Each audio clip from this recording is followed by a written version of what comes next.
Now in this lesson we're going to talk about painting architecture, or putting houses in your painting, painting street scenes, putting architecture in the landscape, basically is what it is.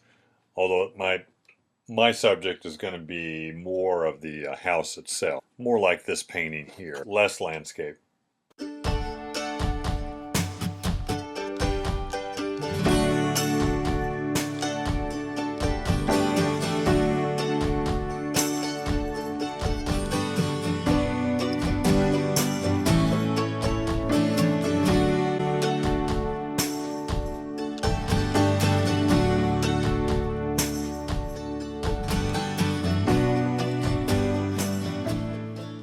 And this is a painting by Emile Groupe, early mid-20th century landscape painter on the East Coast, and he painted outside exclusively. He rarely painted inside, and if he painted inside, I think he painted from memory or drawings. I know he never used photographs. Not that that matters. I think photographs are a great tool, but he used his imagination more and painted for life, which I think there's something to be said for that too. Now, when we look at a house, a structure like this, what we notice right away, aside from details, the shutters, the windows, the white lines, all those little details, the fence or porch post, all the little railings, there's a lot of detail there we have to sort through. So we want to ignore every bit of it, and we want to see as big a shape as possible.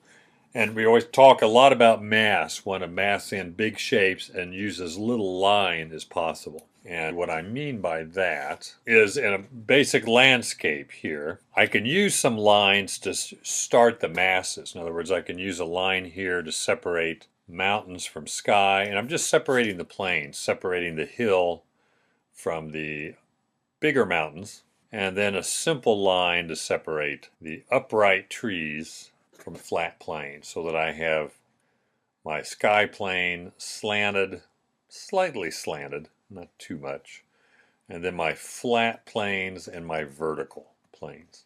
And I can start that with line, but as soon as I separate, I want to go to mass.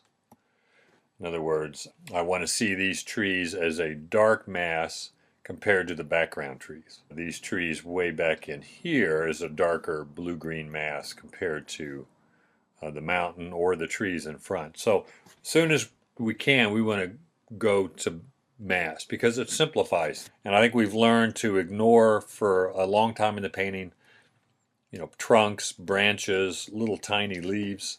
We don't see leaves here as much, but we simplify that detail and leave it till the end, and keep everything as big and as simple as possible. And that's what we want to do here.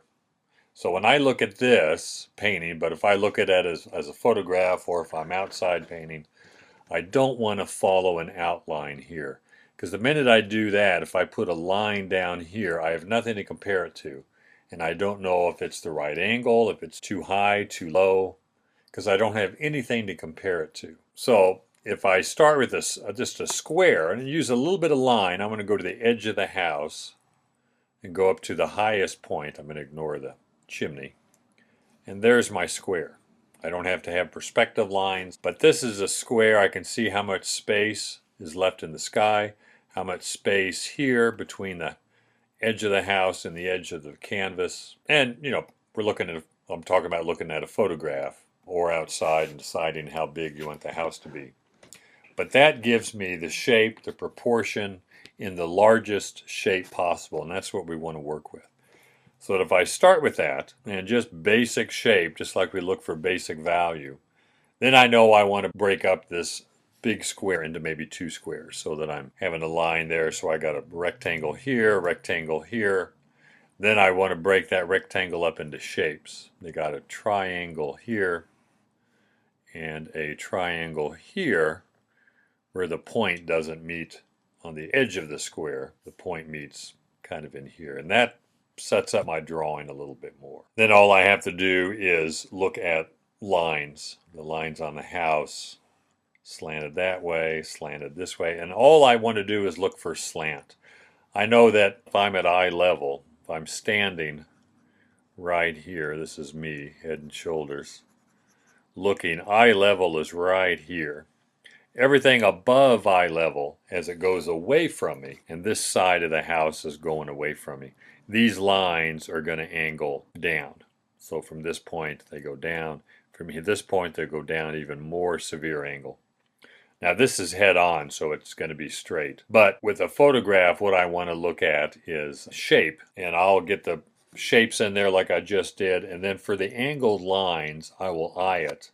Just see if I can tell which direction they're going. Then I'll hold the photograph up to it, step back. In my case, I've got a computer screen, but it's right next to the painting. And I can step back 4 or 5 feet and just flip my eye back and forth. So if I want to see if this angled line is right, this angled line, the line for that, all I have to do is step back and then flip my eye back and forth from the photograph to the painting. Now the photograph does have some distortions sometimes.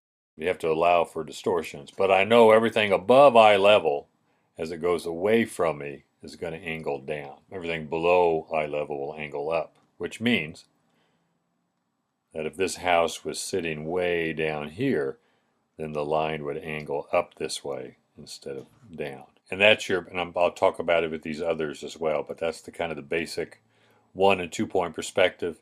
It's not hard to understand. There's no math involved because I don't know math at all. But you can buy, if you go on Amazon, type in artistic perspective, and it has to be artistic, otherwise you get some mathematical stuff. They have several small books ranging from $2 to $6 to $8, maybe a bit more, that give simple explanations for artistic perspective, and they're very good. And that's real helpful. All I did although in art school we had to do architectural rendering and I had to learn it that involved math, it really helped me just to get a simple basic understanding of artistic perspective. It's not like color, very concrete, simple, and then the more you apply it to the painting, the more you understand it. Now, that being said, let's move to, this is another painting by Emile Groupet. And again, if we apply the same thing, the outer edge cross here to this outer edge, and that gives me my square. Then I can connect here, then I see the triangle which moves away from me. In other words, it's pointing this way instead of pointing right at me, right there. So I know the line is angled down a little bit. And I got the shape of the roof. I got the shape of this rectangle here. Break it down to real simple shapes, but don't follow an outline that goes all over the contour of the building. Break it up into shapes, and then what's important after that is just value. And when I look at this, just the white part, just the square house with the roof, I got a light, a dark, and this is actually sunlit here, this roof, even though it's darker than the shadow. It's darker than the shadow because it's a different color. It's a darker color and the house is white. But simple values. Same thing with this thing. This is a light area here, and you make the comparison that it's darker than this, and the shadow over here is darker than that. So get the right value, compare it to other values, and then on top of that comes windows. Same thing with this other house. These windows are painted right on the dark yellow and light yellow. He didn't paint around the window, or he didn't paint around this white woodworking stuff there. Again, you don't want to paint around small stuff. Small stuff, detail goes on top. These little white things in the window, that's on top. You don't want to necessarily paint around them. Same thing with the porch, although he painted around this. You can tell by the bare canvas there. But generally, you want to paint small stuff on top of big stuff. Don't paint around little things because it messes up your brushwork. Now this is a painting by Arthur Streeton. He was an Australian painter. You can see the simplicity here of this house. He's got value change from here to here, here. So he's got 2 darks, 3 darks, and 2 or 3 lights. Very simple. Shape is very simple. Again, if I was painting what he was looking at here, I would start on the outside edge, go to the highest point, not counting the porch and the chimney, and get my square, and then start breaking it up. I got a triangle, triangle, I got a rectangle there that's at an angle, rectangle here that's at an angle, then I can cut in for the porch. So I'm thinking in shape instead of trying to render detail. And I always do better if I can draw flat shape, which is what I think of here as I'm drawing the triangles, the big rectangles, just a flat shape on each side. And generally in a house you're going to see two sides of both the house and the roof. You're not going to see three. So each side has a shape to it, and all I want to do is draw that shape. I don't want to have to worry about perspective lines. If I'm doing architectural rendering to sell a house, I'm going to set up my perspective. But in painting, it's always a lot better not to overdraw, overuse perspective for painting. Painting's about shape, value, and color. But you can see the simplicity here of this tree. Maybe two values. Everything is just a basic shape. There's no detail in the porch. Now the shadow here is pretty warm because the sunlight is hitting here and bounces up into the porch, and that warms it up, where generally the shadow would be cool on a sunny day. But what I like about his paintings, and he's a good artist to look at. Google his name and see his work. Very simple. And he spends all his time getting the right relationship between the sky, roof, tree, flat plane, slanted, very little detail. Now, for what I'm going to do today is this image here. And a lot of perspective lines, so I'm going to have to break it down again into more just shape than outline. In other words, I don't want to have to use an outline and be precise on this. I would rather see a shape here and then start breaking up strokes of dark and light. So I would establish a square here on the porch, break it up into a front side, or the front of the porch and the side of the porch, front, side, top, front, just big simple shapes. And the more I break it up, the smaller detail-wise. But my goal here is to suggest the light. So I like what I see here. I like what the light's doing. So I'm going to use bigger shapes to suggest the light. One thing I will do after finding the shadow pattern, and the shadow pattern looks like this also makes it easier to draw.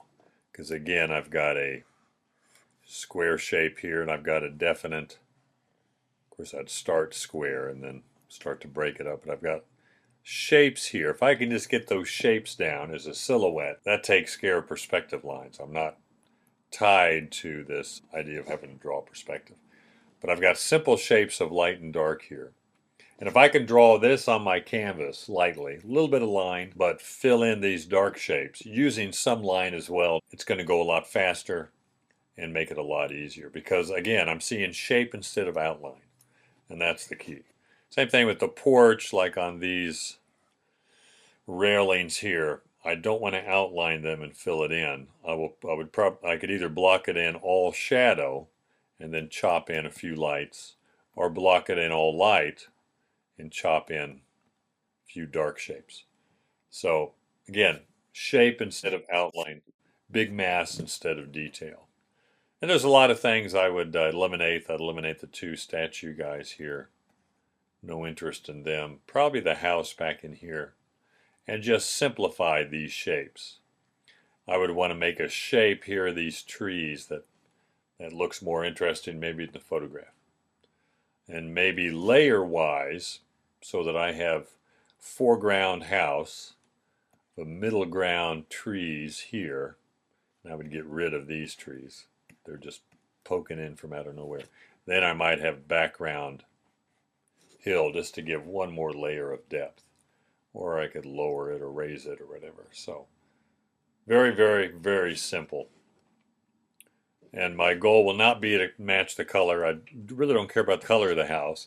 I might have a lot of violets in here with a lot of alizarin scrubbed into it, or violet and orange, and I would probably darken these shadows on the house a bit more.